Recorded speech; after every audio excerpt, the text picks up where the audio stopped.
यदि आप एक classical masterpiece, dark suspense thriller और एक्शन फिल्म का आनंद लेना चाहते हैं, तो फिर इस रिव्यू को पूरा देखें। एक आदमी पिछले 15 सालों से मोमोज खा रहा है, क्योंकि अगर वो इन्हें नहीं खाएगा तो मर जाएगा। दरअसल पिछले 15 सालों से उसका अपहरण हो रहा है, लेकिन उसे नहीं पता कि उसका अपहरण किसने और क्यों किया। ये कहानी है ओहडेसू नाम के एक आम आदमी की, जिसकी जिंदगी एक रात अचानक पूरी तरह बदल जाती है। कहानी की शुरुआत 1988 में होती है।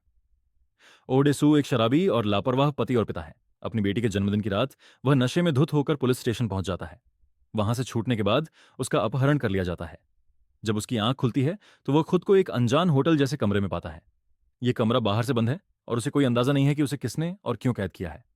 उसे हर रोज खाना दिया जाता है और उसके मनोरंजन के लिए कमरे में सिर्फ एक टेलीविजन है। इसी टीवी पर उसे पता चलता है कि उसकी पत्नी की हत्या हो चुकी है और इस कत्ल का इल्जाम उसी पर लगा है।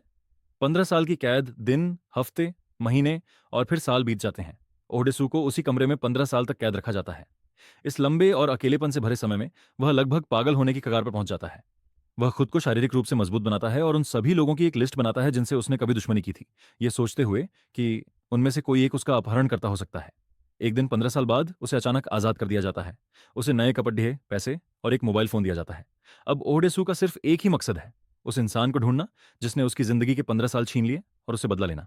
अपनी खोज के दौरान उसकी मुलाकात एक युवा शेफ मीडो से होती है। मीडो उसकी कहानी सुनकर उसकी मदद करने का फैसला करती है और धीरे धीरे दोनों एक दूसरे के करीब आ जाते हैं। रहस्य का खुलासा ओहडेसू अपनी जांच में पाता है कि उसे एक निजी जेल में कैद किया गया था। वह उस जेल के मालिक को ढूंढ निकालता है और उसे यातनाएं देकर अपने अपहरणकर्ता के बारे में जानने की कोशिश करता है। उसे पता चलता है कि उसके अपहरणकर्ता का नाम ली वुजिन है। जब ओहडेसू का सामना ली वुजिन से होता है तो एक चौंकाने वाला और दर्दनाक सच सामने आता है। सच जानकर ओहडेसू पूरी तरह टूट जाता है। वह ली वुजिन से भीख मांगता है कि वह ये राज उसकी बेटी को न बताए। अपने किए पर पछतावा जताने के लिए वह अपनी जुबान काट लेता है।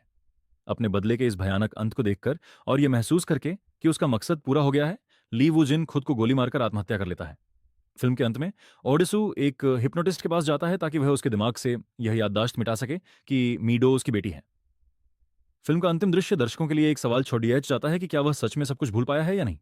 2013 में हॉलीवुड में इसका रीमेक बनाया गया। कुल मिलाकर ओल्ड बॉय 2003 एक क्लासिक मास्टरपीस है जो मनोवैज्ञानिक बदले की कहानी को बखूबी परिभाषित करती है, जबकि ओल्ड बॉय 2013 केवल उसकी फीकी कॉपी लगती है। यह फिल्म उन लोगों के लिए है जो दर्द, रहस्य और सस्पेंस की हदें देखना चाहते हैं।